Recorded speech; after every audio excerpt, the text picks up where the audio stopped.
For Magnum.media, this is Mike Olson, and we're doing our continuing conversation with attorney Laura Colt from LaRoe, Gerlach, Taggart in downtown Reedsburg. Laura, we were talking about the overall about estate planning. Now we want to get into a little bit of specifics. Now, when should we start? What's the whole skinny? You want to have your estate plan in place when you turn 18 because you are a legal adult.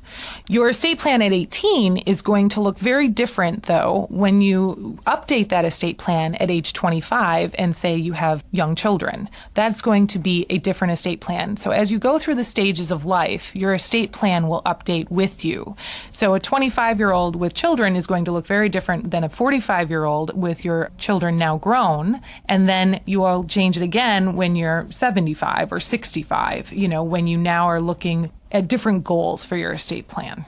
At 18, young people usually have nothing. Why is it important for them to get this documented? I would argue that in our area that a lot of young people have more than they think they have. They have college plan programs where they're saving for their tuition for college. B, they probably have a vehicle. C, they probably have a checking account or a savings account. And all of those assets need to have a plan.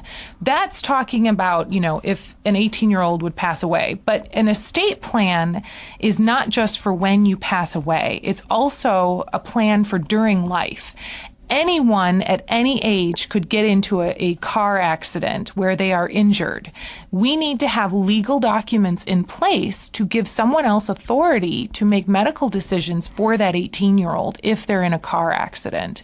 That is the primary purpose of an estate plan when you're 18, is to make sure that someone else has legal authority to make medical decisions for you and consequently financial decisions for you. If mom and dad need to access monetary assets to pay for his or her care, we need to have a document that says mom or dad can do that. Laura, would you give us the website for the firm so we can look up more information about estate planning? It's lgtlawfirm.com. That's attorney Laura Colt from LaRoe, Gerlach, Taggart in downtown Reedsburg. This education segment is not meant to be legal advice. All cases are not the same. Please consult an attorney for your specific situation.